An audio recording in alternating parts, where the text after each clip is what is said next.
Assalamu alaikum and welcome to The Report. I'm Yasmin Khatoon, and as usual, we'll be taking a look at news stories from around the globe as Israel announces that it will build 1,500 more settler homes in response to the formation of a Palestinian unity government. Sexual violence in India has been under the spotlight. Before we discuss this, here's your global news roundup.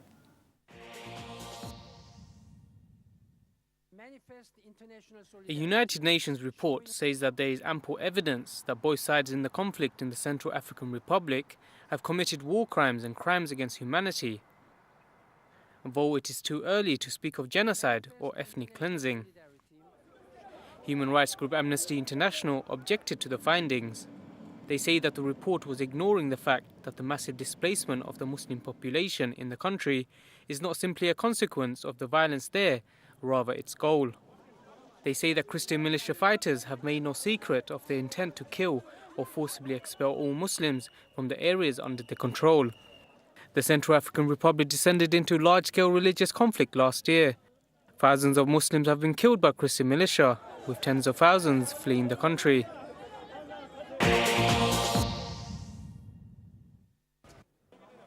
Egypt has introduced new punishments for sexual harassment in an effort to crack down on sexual violence in the country.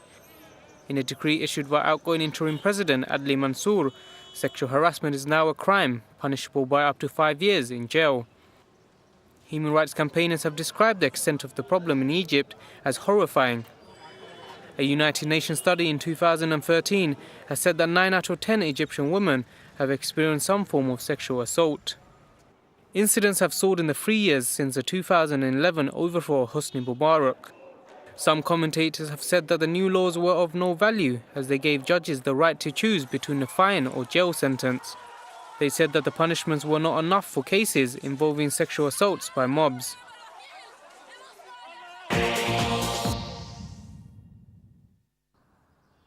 China has sentenced 9 people to death for violent terrorism crimes in the western region of Xinjiang. 72 people were also handed sentences for crimes related to involvement in terrorist organizations and for intentional homicide and arson.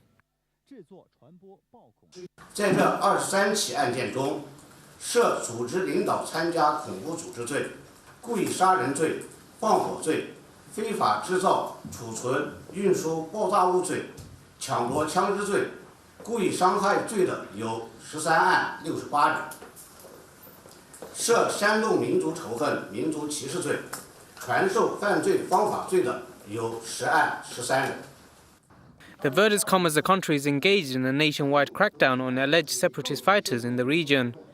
This comes after a series of attacks, the most recent only last month, when 2 cars broke through roadside fences into an open-air market, detonating explosives. Authorities have blamed Muslim Uyghur separatists. Experts say the economic marginalization of Uyghurs is one of the main causes of the violence. They argue that benefits of development in Xinjiang have largely gone to the Han Chinese majority, stoking resentment among Uyghurs. President Xi Jinping has pledged to alleviate poverty and improve ethnic relations in Xinjiang.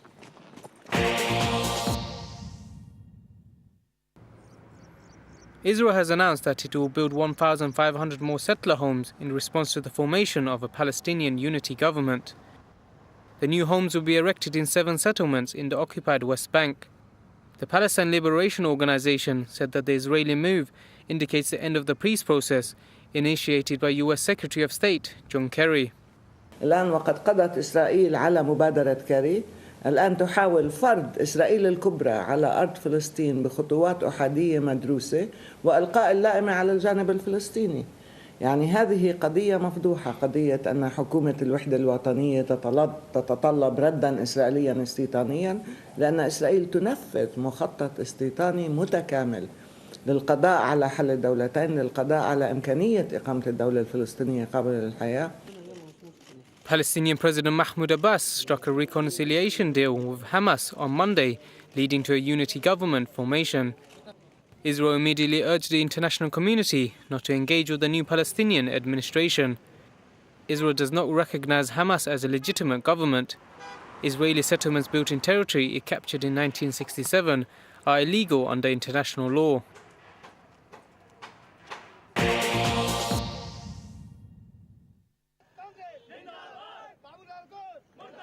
As India grapples with another case of attempted rape and murder, Babalal Gaur, a Home Minister for Law and Order, has described rape, saying that it is sometimes right and sometimes wrong. ये एक सामाजिक बुराई है, social crime है, जो व्यक्ति और महिला और पुरुष के ऊपर निर्भर रहता है. कभी सही भी है, कभी गलत भी है. अब जब तक शिकायत नहीं होती है, तब तक कुछ नहीं होता. अब कोई अपने घर में सुसाइड कर लेता है, अरे भाई सुसाइड क्यों कर रहा है? The BJP dismissed Gaur's comments as an expression of his personal views and not the party's. This comes as rebels shot dead a 35-year-old mother of 4 in northeast India just yesterday after she resisted their attempts to gang rape her. Last week, 2 young girls in Uttar Pradesh were also raped and hung in the villages after they were murdered. इस प्रकार से बाबूलाल गौर ने महिलाओं के लिए जो बयान दिया है, जिस प्रकार से महिलाओं का अपमान किया है, ये मध्य प्रदेश महिलाओं के लिए असुरक्षित जगह हुई है. ये बलात्कार. Afzal Ahmed, The Report, Islam Channel. With me in the studio now, Haraj Kandajan, News Manager at WaterAid, and Lee Webster, Head of Policy and Influencing at Womankind Worldwide. Thank you both very much for joining us today. As we saw there in the news, we've seen the case of India. It's been explored over the last few weeks. We heard about stories coming out of India for last year, for lots of different cases emerging on rape and sexual violence. There's a conference next week. It's a hot topic right now. But why aren't things changing? Can I come to you first, Haraj? Well, I think there's a few issues to look at here. One is the culture of impunity, which has to be challenged really not just in India but elsewhere in the world where women are coming under attack. I think in the context of India and much else of the developing world, the lack of access to basic services, including access to water and sanitation, is a major problem. Particularly in the context of India, you have 300 million women who have no access to sanitation or a toilet whatsoever. And unfortunately, in the case of the 2 girls in Uttar Pradesh, they were actually attacked when visiting the fields to relieve themselves. Speaking of those 2 girls, I've got an article here in the Bloomberg where they've been speaking about this exact topic, aid and water. Prime Minister Narendra Modi said he was going to build a toilet for every home in the nation. That was one of his big selling points. Is this really at the crux of the issue?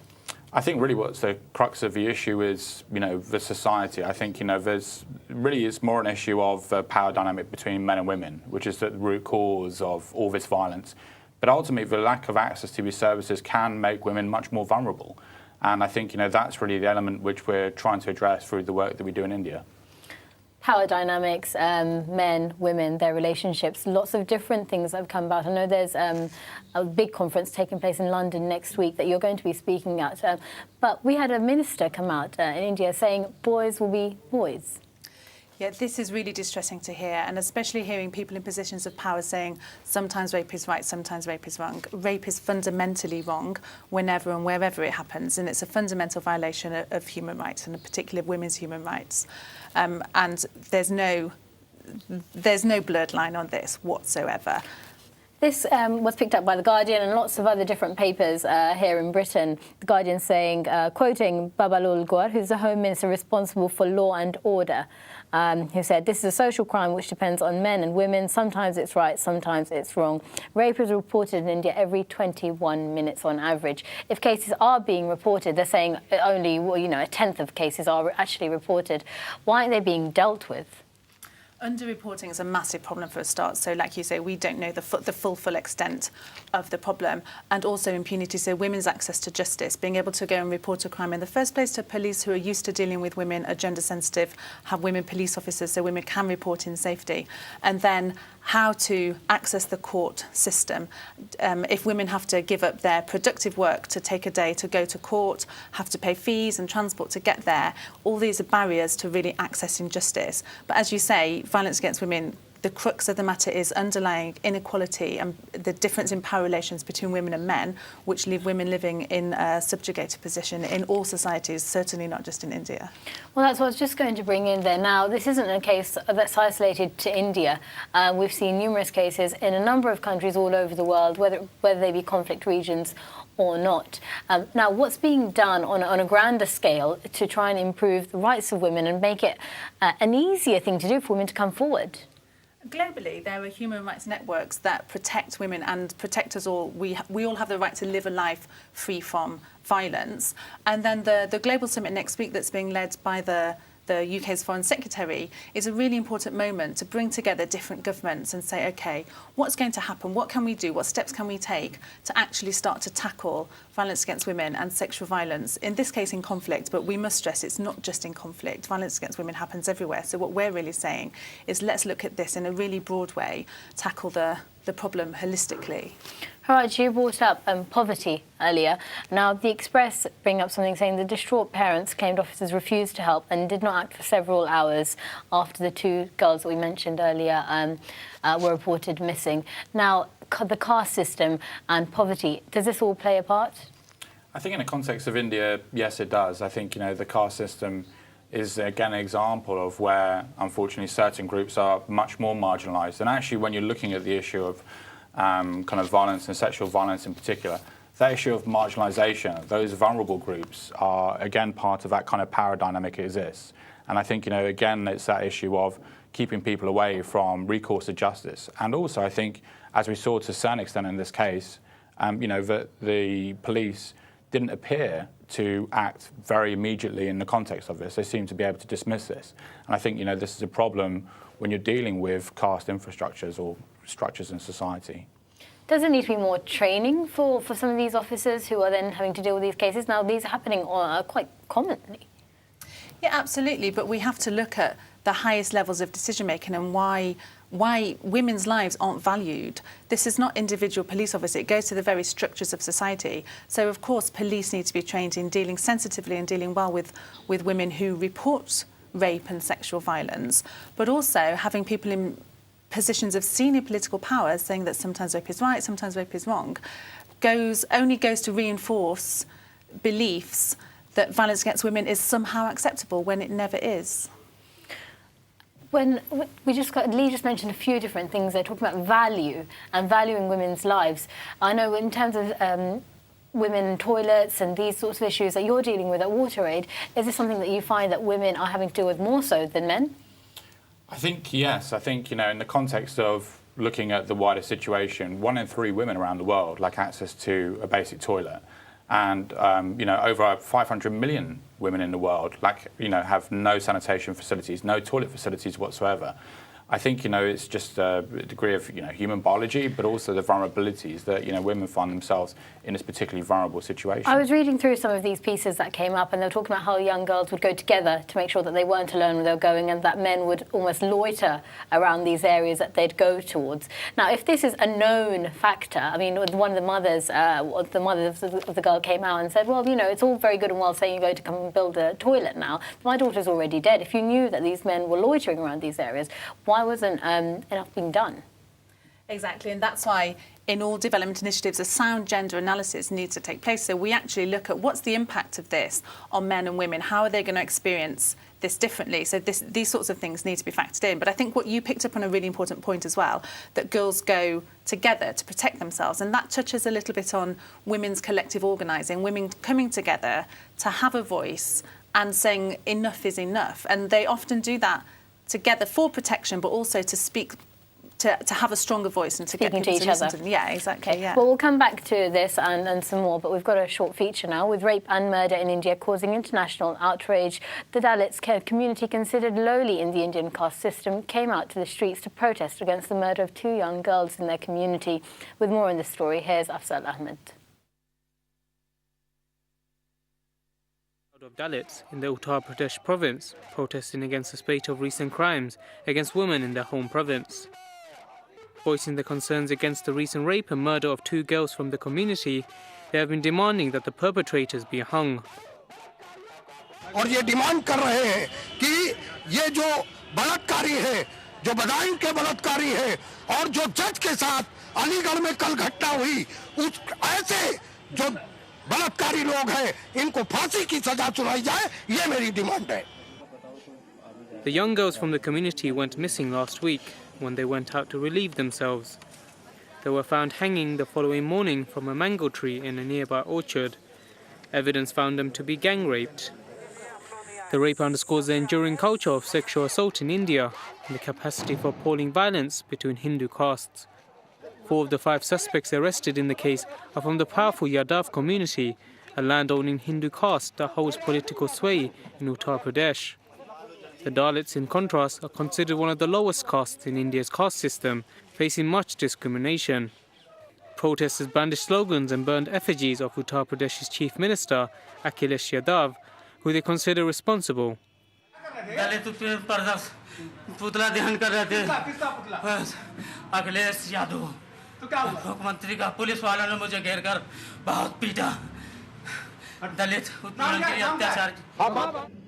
Ram Gopal Yadav, a leader of the local party in power, said that the incident is part of a much wider problem in the country. Uttar Pradesh को deliberately target किया जा रहा है, deliberately, क्योंकि ये घटनाएं दूसरे राज्यों में होती हैं, मध्य प्रदेश में होती हैं। अभी राजस्थान में मुख्यमंत्री के जिले झालावाड़ में हुई, बलात्कार के बाद जला दिया गया महिला को, और अभी बम्बई में भयंदर में हुई, मध्य प्रदेश में दर्जनों जगह हुई, लेकिन कहीं उसका कोई जिक्र नहीं। India's record on sexual violence was brought to attention after the brutal rape and murder of a student on a bus in the capital Delhi in 2012. Nationwide protests followed, leading to the introduction of tougher rape laws. This recent case highlights that there is far more than legal liberties which need to be addressed. Sexual violence in India has become increasingly common, going up tenfold in the last 40 years. With the spotlight once again shining upon India's treatment of its women, will this prove to be the catalyst for India to take real strides towards change? Afzal Ahmed, The Report, Islam Channel. So we've just seen a few different images there, the stories, the catalyst for change. Is this a catalyst enough for change? Can I come to you first, Haraj?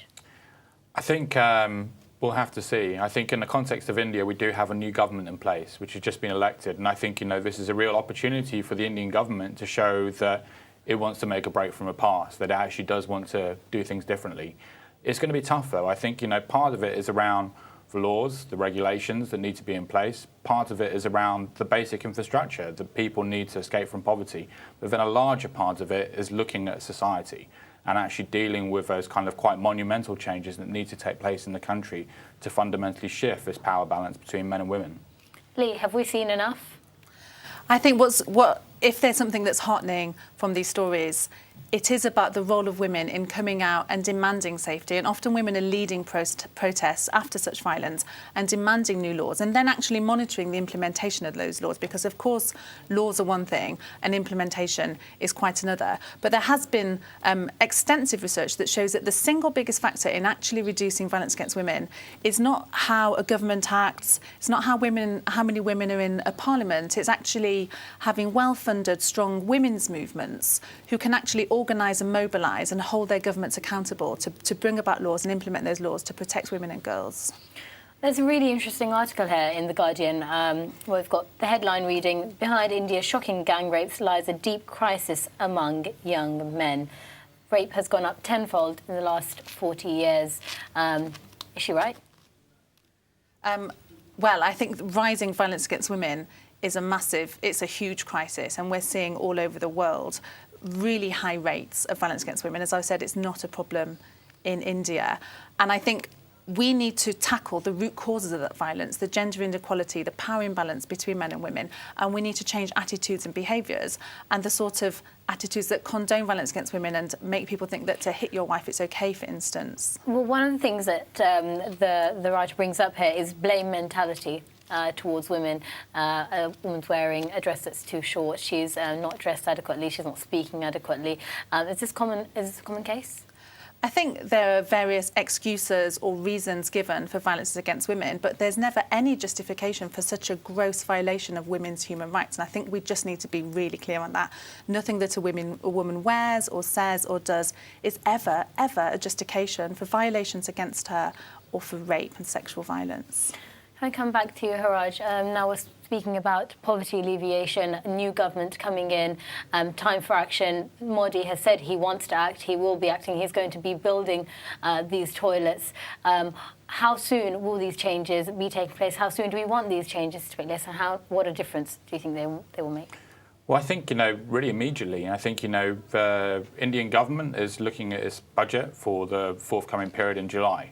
So I think, that's going to be a really crucial point. I mean, ultimately, if you want to change a nation, India is, effectively a continent. So you're shifting a continent. So, there's massive resources that need to be put into challenging some of the root causes of this poverty. So, we really need to see those resources being put in a really substantial way. Again, to just kind of put this in some sort of context, over 6 in 10 people in India don't have access to basic sanitation. That's an absolutely monumental challenge. In the context of India, you have more people in India without access to sanitation than the whole of sub-Saharan Africa. That's millions of people, right? Hundreds of millions of people. So I think, in that kind of sense, you really need to kind of see a seismic shift in the country in terms of, establishing these very, very basic services, access to basic sanitation, access to clean water. And, we're really kind of at that point where, India wants to kind of assert itself. India has that huge capital and potential of, a continent. And I think, you really need to see those basic services in place before that can really take off. Well, thank you both very much. Let's have a look at some tweets now. Lots of things have been trending on Twitter, so let's take a look. As news of a secret terror trial in Britain emerges, @Moscon tweeted a change in the UK, the French model of justice, @Henry C. Porter, adding thoughts about empty pageantry of the Magna Carta. India grapples with yet more cases of sexual violence. @Mona Al-Tahawi tweeted that this highlights glaring problems. Human Rights Watch adding a quote from a rape survivor. As elections are held inside Syria, @Daily Starlib tweeted about European ministers meeting to discuss radicalizations of their citizens due to the war. @Bookcap adding that Assad will never regain legitimacy. With the World Cup a week away, one fan tweeted that Brazil deserves more than the current negativity going into the tournament. @Richard J. Wood adding that the protests are growing with thousands joining to help the homeless workers rally. Right, so we saw a few different things there on Twitter. I do want to draw your attention to one tweet here from @B.Dutt. Ratia Sen has factored in underreporting of sexual violence in India and says rape is higher in US, UK and Sweden than in India. If I could just have a very brief comment from you both, Haraj. I think this is a problem everywhere in the world. I think, the issue of reporting of crime is a really key one in relation to this. So, it's very difficult to make those kind of country-by-country assessments. Lee? I think it's a very complicated question, and research says different things, and it's often an issue of how easy or how safe it is for women to report acts of sexual violence against them. But I think it's unhelpful to start comparing country against country when fundamentally women everywhere are affected by the threat of violence against them, and we need to see it as a global problem. Well, lots of people have been tweeting about this topic. Lots of people picked up on the different ministers' comments saying boys will be boys. Lots of different people were very angry about some of those mentions. But both, thank you very much for joining us. Unfortunately, that is all we've got time for this evening. I want to thank both of my guests, Haraj Kundarjan and Lee Webster, for joining us. And of course, you at home for watching. Remember to keep up with the Twitter conversation using #TheReport. We'll be following stories, so do keep tweeting. If you prefer, you can email us your thoughts on the report at islamchannel.tv. To watch some of our previous programmes, do go onto our YouTube channel at /IslamChannelTV. But for now, we'll leave you with some scenes from Taiwan, where baby Yunzai, the first Taiwan-born giant panda, has been quite the child wonder. At 11 months old, he has built up a huge following, and according to local authorities, he has generated £11 million worth of business, with numerous pieces of merchandise with the panda's name. We'll be back on Tuesday with your midweek edition of The Report, but until then, from all of us here, Assalamu alaikum.